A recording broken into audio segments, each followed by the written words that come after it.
Episode 11.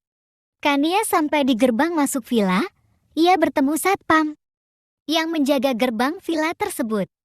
"Maaf mbak, cari siapa ya?" tanya satpam itu sedikit. Merasa risih dengan penampilan Kania yang terlihat sangat kumal dan kucel. "Aku ingin bertemu dengan Drian," Kania berucap.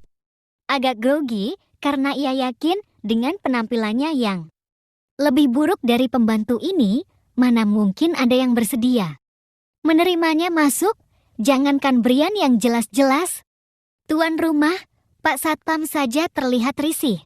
Ia sangat salut pada usaha keluarga harmonis itu untuk mempermalukan dirinya sampai ke titik ini. Semua perhiasan diambil, alat bedak, dan segala keperluan kecantikan tidak diberikan, baju tidak diperbolehkan. Memakai baju bagus, melainkan baju yang paling lusuh yang ia miliki. "Apa? Mbak ingin bertemu dengan tuan muda kami?"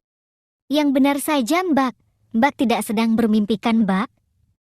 Kania tidak marah dengan pertanyaan itu, karena memang seharusnya ia mendapatkan pertanyaan seperti itu dari Pak Satpam, ya kali bertemu dengan Brian. Dandan gini amat, lebih mirip gelandangan daripada calon istri. "Saya tidak sedang bermimpi Pak Satpam. Saya ingin bertemu dengan tuan muda kalian." "Mbak jangan banyak tingkah deh. Lebih baik mbak pergi sekarang juga sebelum saya kehilangan kesabaran dan mengusir mbak dari sini." "Pak Satpam, biarkan saya masuk untuk bicara dengan tuan muda kalian terlebih dulu. Seterusnya, kita lihat saja nanti apa yang akan terjadi ke depannya." "Iya, mbak jangan ngeyel ya. Jangan bikin kesabaran saya yang sedikit ini habis, mbak." Satpam itu bicara dengan nada tinggi, kebetulan yang sangat luar biasa. Saat itu, Pak Hadi yang menjabat sebagai orang kepercayaan alias tangan kanan Davidson mendengar kegaduhan yang berasal dari gerbang masuk villa. Ia merasa tertarik untuk melihat apa yang sebenarnya terjadi. "Pak Satpam, ada apa ini? Kenapa ribut-ribut?" tanya Pak Hadi sambil berjalan mendekat. "Pak Hadi, ini mbak ini ingin masuk ke dalam untuk bertemu dengan tuan muda," ucap Satpam itu menjelaskan dengan hormat. Pak Hadi mengalihkan pandangannya dari Satpam tersebut untuk melihat Kania. Ia perhatikan Kania dari ujung kaki sampai atas. "Siapa kamu?" tanya Pak Hadi penasaran. "Saya Kania, anak dari Burhan," Kania menjelaskan. Singkat, namun Pak Hadi bisa paham apa maksud kedatangan gadis yang mengaku Kania ini. "Kamu Kania?" tanya Pak Hadi memastikan sekali lagi, karena dia dibuat tidak percaya dengan apa yang matanya lihat sekarang. "Ya, Pak, saya Kania." "Apa kamu tidak bohong? Kamu ini Kania anak Pak Burhan?" "Nona?" tanya Pak Hadi sekali lagi untuk meyakinkan dirinya atas apa yang Kania katakan.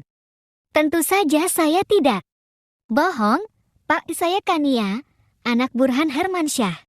Jika Bapak tidak percaya atau merasa curiga dengan saya, Bapak tidak perlu menerima saya masuk. Cukup saja pertemukan saya dengan tuan muda kalian di sini. Setelah itu, saya bisa pergi jika kalian sudah mempertemukan saya dengan tuan muda kalian," kata Kania. Tidak ingin berdebat, ia tidak ingin bersusah payah, membuang tenaga untuk meyakinkan mereka semua kalau dirinya adalah Kania, anak Burhan Hermansyah yang dikirim oleh papanya untuk menikah dengan tuan muda pewaris tunggal keluarga terkaya. Karena apa? Ia merasa tidak ada gunanya ia bersikeras melakukan semua itu. Toh yang diuntungkan nantinya juga bukan dia, melainkan keluarga harmonis yang mengirimnya dengan dandan buruk rupa seperti ini. Lagi pula, Kania tahu kalau Brian memang tidak ingin menikah, hanya terpaksa saja menerima permintaan papanya untuk menikah. Sama halnya dengan dia, menerima semua ini dengan terpaksa. jika ia sudah bertemu dengan Brian walau hanya sekejap, maka ia bisa bicara dengan Brian dan mengajak Brian bekerja sama. Yah, itu pun kalau Brian setuju untuk bekerja sama dengannya. Kania juga tidak ingin ambil pusing soal itu, tidak ingin memikirkan apa hasilnya nanti setelah bicara. Yang penting, usaha saja dulu. Setelah lama terdiam sambil memperhatikan Kania, Pak Hadi pun tersadar dari apa yang ia pikirkan. Baiklah Nona, ayo ikut saya, kata Pak Hadi sambil beranjak dari tempatnya. Kania kaget dengan apa yang Pak Hadi katakan. Ia seakan tidak bisa mempercayai kata-kata yang ia dengar barusan. Orang kanan itu meminta ia masuk ke dalam. Yang benar saja. Maaf Pak Hadi, bagaimana jika dia bohong?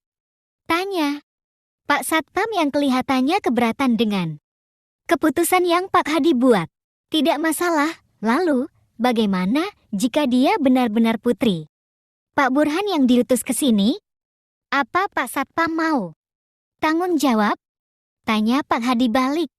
Pertanyaan itu membuat nyali Satpam penjaga gerbang villa menciut. Pak Satpam itu menggelengkan kepalanya sambil tertunduk. Ya sudah, ayo Nona, ikut saya.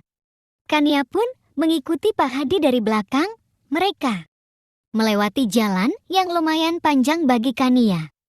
Barulah sampai ke depan pintu masuk villa tersebut. Pak Hadi membuka pintu besar yang terlihat kokoh dan megah.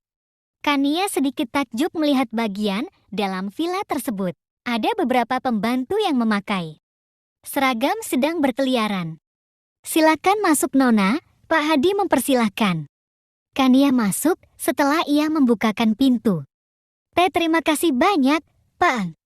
Panggil saya Pak Hadi, semua yang tinggal di sini memanggil saya dengan sebutan itu. Baik, Pak Hadi, terima kasih banyak. Sama-sama, Nona jangan sungkan sama saya, karena saya adalah orang kepercayaan Tuan David, Papa Tuan Muda Brian. Oh iya, Nona bisa tunggu di sini sebentar, saya akan sampaikan perihal kedatangan Nona pada Tuan Muda. Baik, Pak Hadi. Kania sedikit gugup karena ia diperhatikan oleh para pelayan yang sedang berada di ruangan tamu villa tersebut. Saat Pak Hadi baru saja berjalan beberapa langkah menuju tangga, seorang perempuan yang umurnya sekitar 50 tahun menghentikan langkah Pak Hadi dengan kata-kata, "Siapa dia, Pak Hadi?" Tanya perempuan paruh baya dengan pakaian yang sama persis dengan pembantu yang lainnya.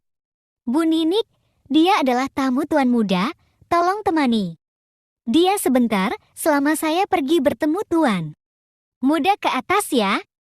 Oh, dia tamu Tuan Muda. Saya pikir dia bagian dari kami yang baru didatangkan. Tidak, dia tamu Tuan Muda. Saya ke atas dulu.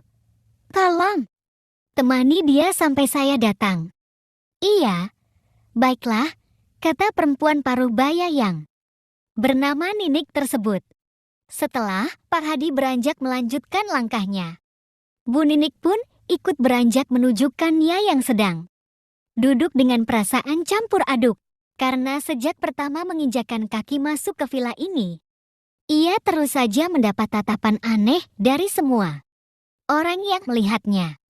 Ditambah bisikan-bisikan yang terdengar sangat jelas di telinganya dari para pekerja yang berada di dalam ruangan ini. Hal itu menambah perasaan tidak enak di hati Kania. Ya, walaupun ia sudah sering mendapatkan sesuatu yang lebih menyakitkan di rumahnya, tapi itu adalah dua hal yang sangat jauh berbeda.